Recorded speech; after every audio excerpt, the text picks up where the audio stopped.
Board को JPC का green signal मिल गया है। इस पर अब स्पीकर को ड्राफ्ट रिपोर्ट सौंपी गई। संशोधित विधेयक भी अब इस पर पेश किया जाएगा। अब इस मामले में जेपीसी के अध्यक्ष और भाजपा सांसद जगदम्बिका पाल लोकसभा अध्यक्ष ओम बिरला से मिलने और अपनी समिति की रिपोर्ट सौंपने के लिए संसद पहुंचे। वक्फ संशोधन विधेयक 2024 पर लंबे समय से मंथन चल रहा है। बुधवार को संसद की संयुक्त समिति की बैठक खत्म हुई और उसके बाद समिति ने मसौदा रिपोर्ट और संशोधित विधेयक को बहुमत से स्वीकार कर लिया है।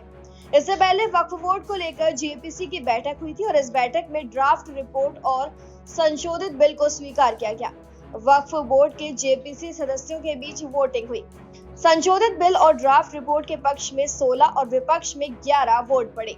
वहीं इस मामले में जेपीसी का कहना था कि जो सदस्य असहमत थे वो बुधवार शाम 4 बजे तक नोट दे सकते थे और अभी तक इस मामले में विपक्ष की ओर से 11 वोट पड़े हैं और रिपोर्ट के पक्ष में 16 वोट पड़े हैं।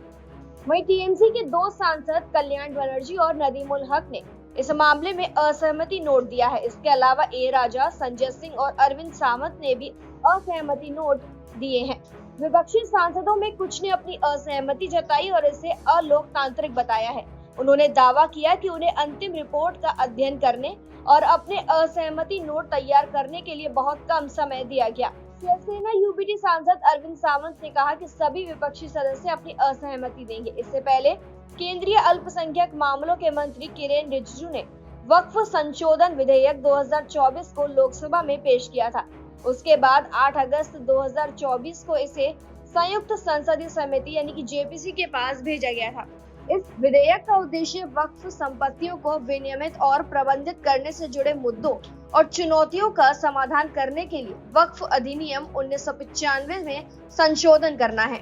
वहीं वक्फ संशोधन अधिनियम पर जेपीसी की बैठक में 44 संशोधनों पर चर्चा की गई थी।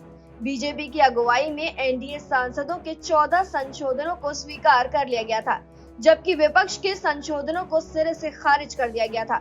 विपक्षी सांसदों ने 44 बदलाव पेश किए थे। इस मामले पर ओवैसी ने भी अपनी प्रतिक्रिया व्यक्त की। एआईएमआईएम चीफ असदुद्दीन ओवैसी ने कहा कि हमने डिसेंट नोट दिया है। ये वक्फ बिल मुसलमानों के खिलाफ है। ये बिल वक्फ के फेवर में नहीं है। मुसलमानों के खिलाफ अपनी आइडियोलॉजी दिखाने के लिए बीजेपी ये बिल लेकर आई है। देश में जरूरत नहीं है जिन मुद्दों की वो बहस शुरू हो जाएगी। एक धर्म को टारगेट किया जा रहा है। वहीं सपा सांसद मोहिबुल्लाह नदवी ने कहा कि जेपीसी में चर्चा नहीं की गई। वो लोग जो मजहब में दखल देना चाह रहे हैं, हम तो स्पष्टता चाहते हैं। मुस्लिम लॉ के खिलाफ भेदभाव नहीं होना चाहिए। हम भेदभाव के खिलाफ आवाज उठाते रहेंगे। वहीं संशोधित बिल और ड्राफ्ट रिपोर्ट के पक्ष में 16 और विपक्ष के 11 वोट पड़ने के बाद जेपीसी के अध्यक्ष और भाजपा सांसद जगदम्बिका पाल ने लोकसभा अध्यक्ष ओम बिरला से मुलाकात की और अपनी समिति की रिपोर्ट उन्हें सौंपी है। फिलहाल जानकारी में इतना ही। खबरों के लिए सब्सक्राइब करें भारत एक्सप्रेस।